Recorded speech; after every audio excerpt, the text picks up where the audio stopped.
Hi everyone, hope you are doing well. Today we are diving into ApexCharts. We will explore what it is, its features, and customization options for building charts. And we will also see how to use it inside a Vue project, and we will create multiple charts with it. Thanks to Anas Riaz for the video request. And if you are new here, I am Sashank and I teach web design and development with a focus on Tailwind CSS and Vue.js. If that catches your interest, don't forget to subscribe. So here is what we will be building: a line chart, bar chart, pie chart, and an area chart. Charts can be created quickly, but there is more to it. A lot of things that you see here can be customized and the data can be dynamically updated.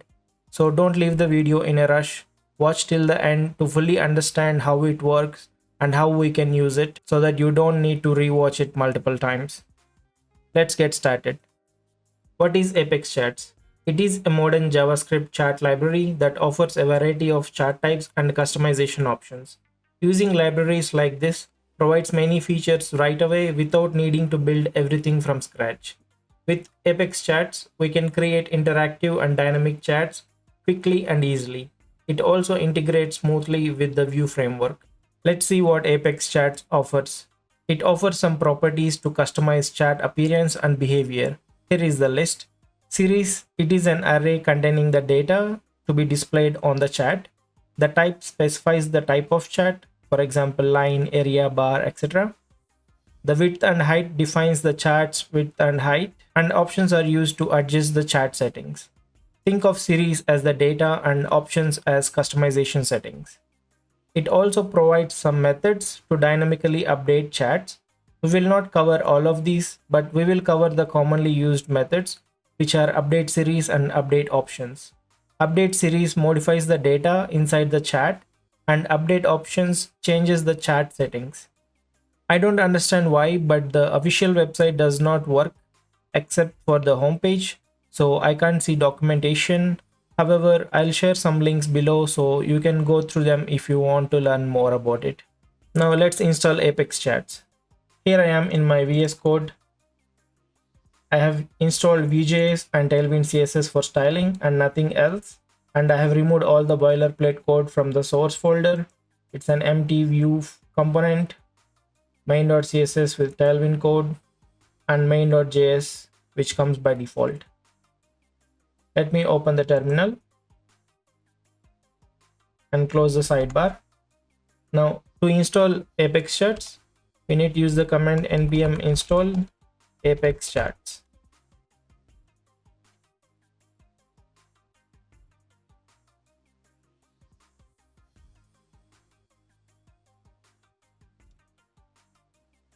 As I said, it is a JavaScript library. So for that to work with Vue 3 framework, there is a Vue 3 wrapper, which is called Vue 3 ApexCharts. So we have to install that as well to use inside Vue.js. So npm install Vue 3 ApexCharts.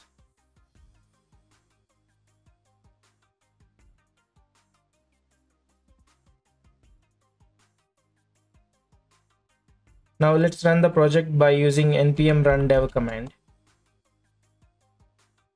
And let's close the terminal. Let's open main.js first. First we will import Vue ApexCharts and then we will use it and then we will register it globally. So I'll remove this line and rewrite this in a different way so we can use the Vue ApexCharts. First we will import it. Import Vue ApexCharts from Vue 3 ApexCharts, and then we'll create the app.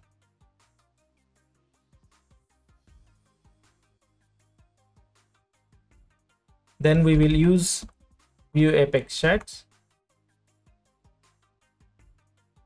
and now we will register it.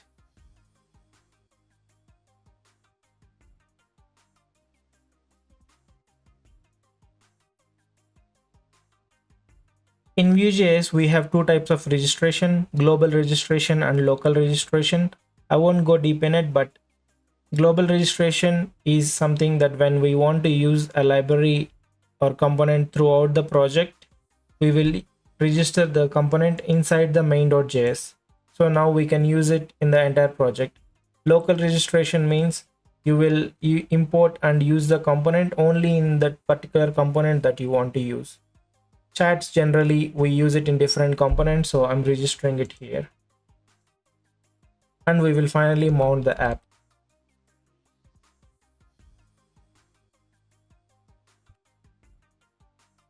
That's it. We just added these two lines and imported. We just wrote this in a different way to use the Vue ApexCharts. That's all. We will close this. Now open the app.vue. Let's create the main container, and inside that let me add a heading, ApexCharts. And now we will create the chat.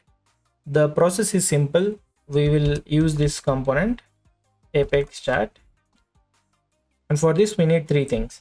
The first thing is type. We have to specify what is the type of the chat that you want to create. So first chat would be a line chat. Then you have to create the data and the options for this. So data is the series. So series would be line chat series, and options would be line chat options. This is something that you can name anything. So inside script setup, first we will import ref. So using ref, whenever we change the data in the Vue file, it will immediately update the data in the UI. So that's why we use ref. So first we'll create the line chat series. So line chat series, and we use ref of, and the series is an array of objects. So we'll create an array.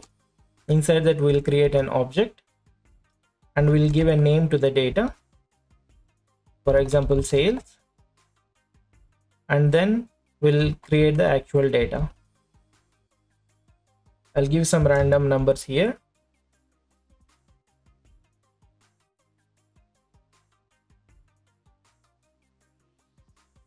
Now we have the series. We need the options now. So again, const line chat options. This is an object, not an array. So ref of an object. And here we give the categories on the x-axis.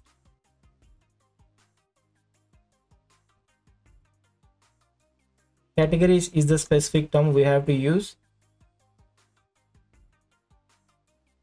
So as you see on the left side, we have a line chat. So this is the whole process. We create the ApexChat component. We specify what is the type of chat. We give the data and we give the options, which are these two.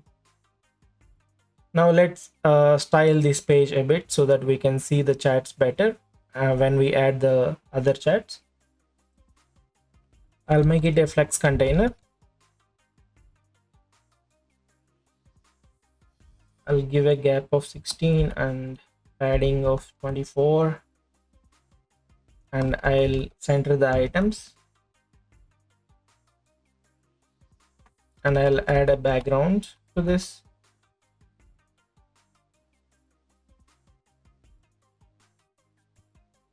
Now let's change the heading.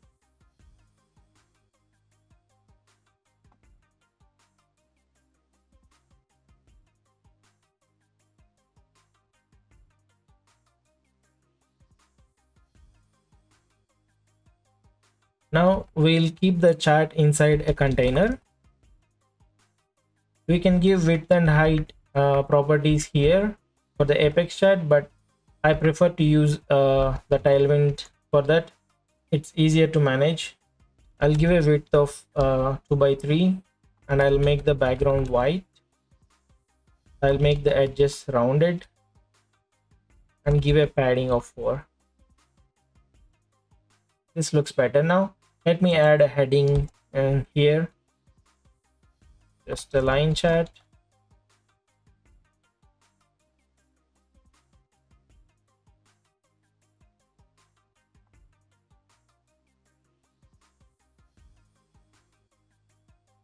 Okay, this is fine. Now we will follow the same styling for all the other charts. Now let's add a bar chart.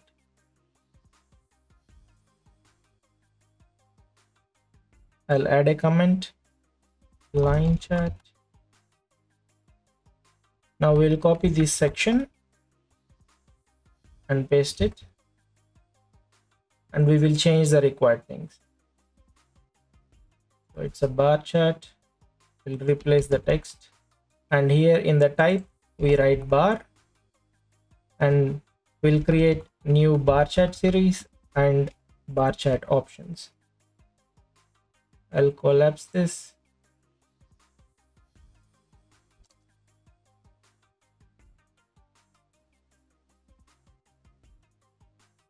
It's a ref of an array of objects.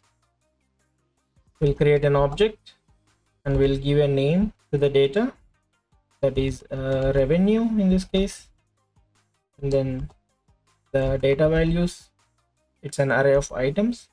So let me give some random values.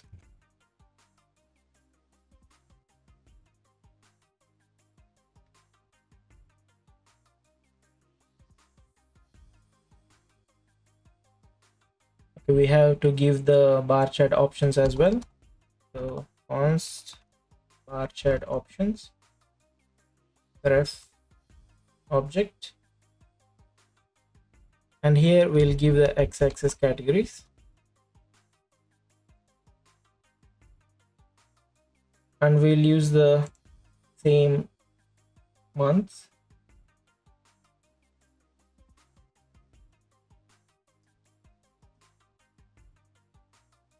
So now we have a bar chart. If you're wondering why this section is there for line chart and not for bar chart, it's normal. By default, ApexCharts provides some kind of options to certain type of charts. Probably they might think this zooming option is required for line charts, but for bar chart, even if you zoom, there won't be any difference. We still see the data and it's already fully occupied. So I don't know their reasoning, but it's normal, so don't worry. Now let's create a pie chart. Again, we'll copy this section.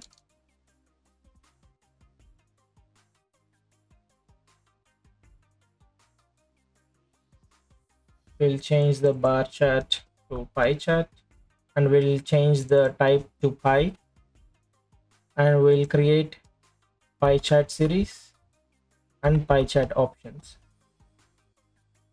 Let me collapse these. So const pie chart series. Here, unlike the line and bar charts, we don't need array of objects, we just need the array of items. Means you can directly give the values here.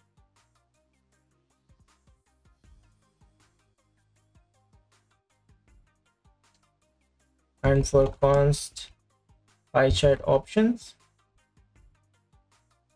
we'll give ref of object. Here we use labels. Unlike in bar chart where we see categories, this is something specific from ApexCharts. It's not my preference of wording. So in bar chart we use categories because here we are showing a specific point of time, the data for that specific period. But if you know pie charts, it only shows the distribution of some categories. It does not show like for this particular date it is this data value. So that's why we have categories separately for charts like line and bar, and we have labels for pie chart. So for labels, let me add some categories. So you see the pie chart is ready. We are just giving the data and the labels, and the charts are automatically ready. That's why it's better to use libraries like this. And here in the pie chart, when you hover on the category, you can see that specific section being highlighted, and if you click on some category, it will be slightly expanded to differentiate from others. And when you click again on that, it will go back to the default position. Let's create area chart now. Okay, we'll copy and paste this. We'll replace pi with area.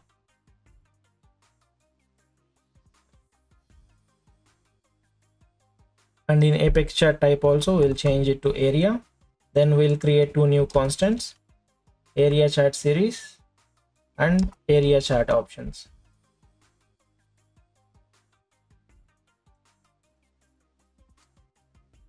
Const area chart series, ref of an array of objects. Let me copy some data. So now we have 4 products. I'll comment the 3 items, show how it looks. Then we will add more data here.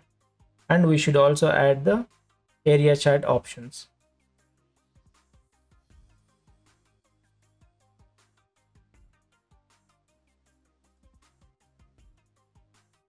Remember, it's ref of object. So here we will give the x-axis categories. Let's give something other than the just the names of month. We'll give quarters.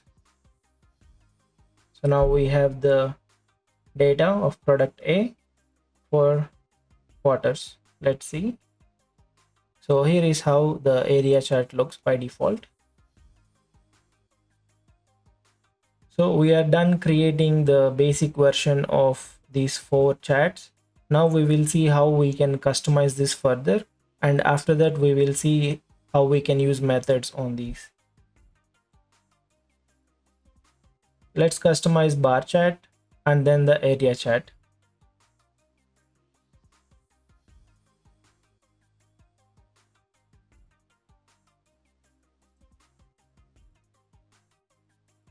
So if you see bar chart, what I want to customize is, instead of a vertical bars, I want to create horizontal bars. So go to the bar chart options. Under the x-axis, use plot options,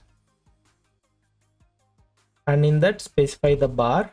Means in this chart we are specifying this bar to customize, and then there is a property called horizontal, and we will set a value of true or false to this.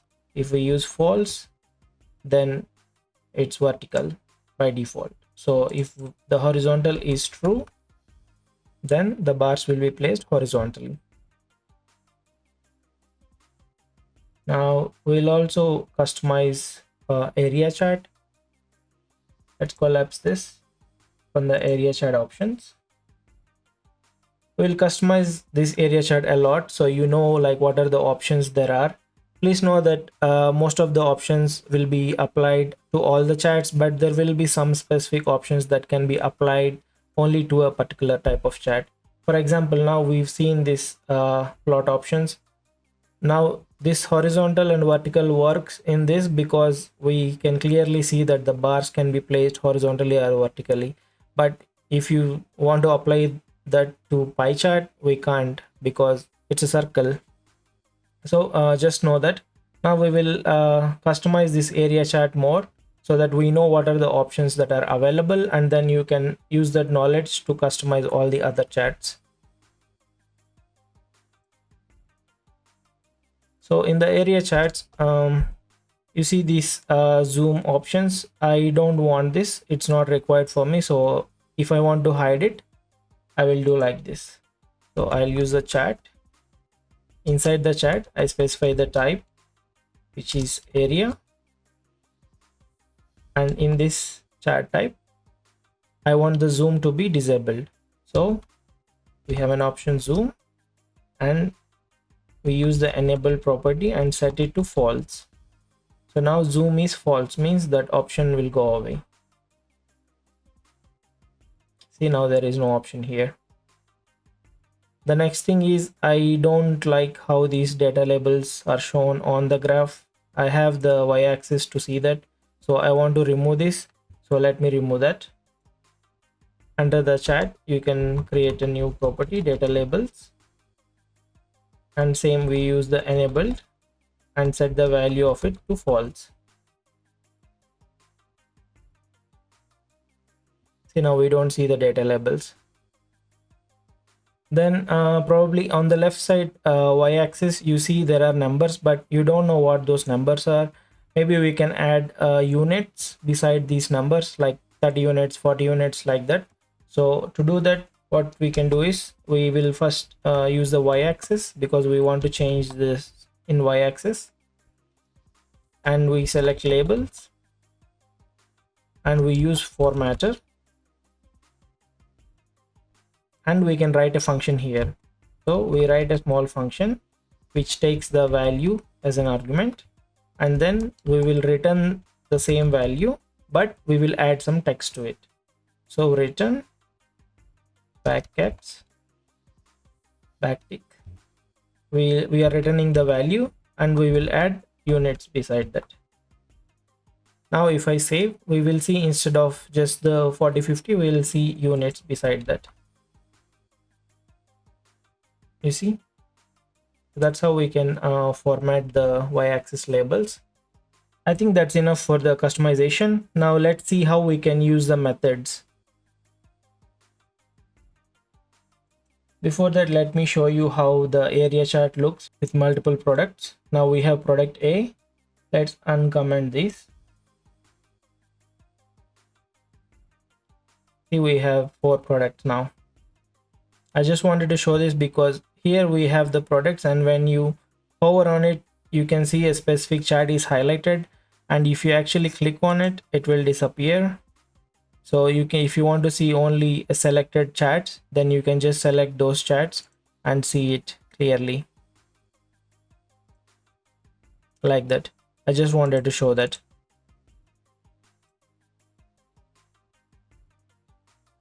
Okay, let's add the methods now. We will add methods to the line chart and bar chart just to see how it works. Now what will we do is to add some data to this line chart by using the updateSeries method, so that this line shape will change, and then we will change the options for this bar chart so that this horizontal chart will become vertical on click. First, we will create the references for these 2 charts so that we can apply the method only to that specific referenced chart. So const line chart equals to ref of null. By default, it's null. And then we'll create a function update line chart series.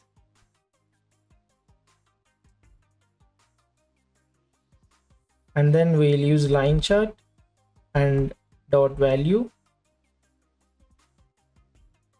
and we'll use the method here updateSeries. And like how we set the data in the beginning, we'll just use the same format but with different numbers. Let's see, series, we have name and data, so we'll use the same format. Name will be the same, but we'll give new data points.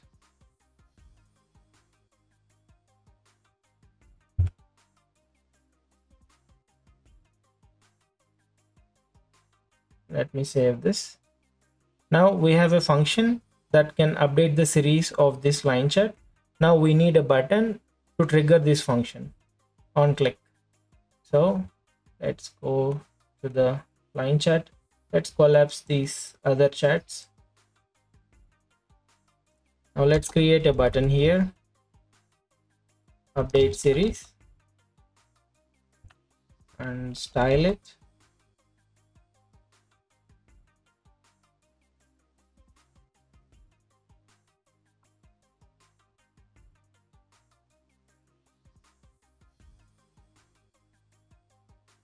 Okay, I'm okay with this button. So now if you click on this, the data should change using the updateSeries method. So let's add the on click event at click update line chart series. Now let me click this and this data should change. It's not changing because I forgot to give the reference. You see, we created this reference to this line chat. We have to give that reference to the line chat. So this is the Apex chat.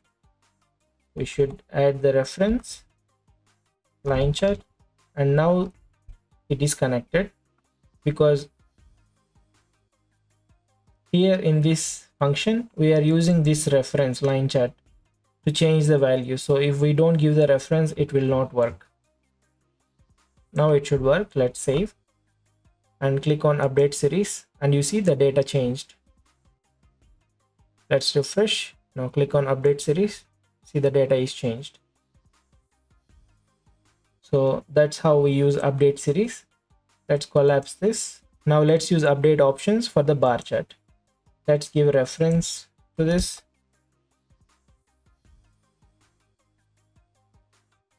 And create another function. First create the reference. Const bar chart equals ref of null. Now create a function, update bar chart options. And here, if you see, for the bar chart, we have changed the direction of this bar. We'll just copy this. So in the update bar chart function, we'll use the bar chart reference dot value, and we'll use the update options method, and we'll change the plot options to false. Now by default it's horizontal, but when we click it will be vertical. Let's add the button. Let's just copy this button and paste it here. Change the @click to update bar chart options, and the button text to update options. Now let's see. If you click on update options, see how it changed, and we also get an animation. Let me refresh and try again so you can see it. See, on clicking update options, you have a cool animation that is by default from ApexCharts. That's how you create chats with ApexCharts in Vue.js. If you have any questions, please comment below. For specific video requests about Tailwind CSS and Vue.js, follow me on social media and send your detailed requests. If you enjoyed this video, subscribe to my channel and give it a like. Thank you for watching and happy coding.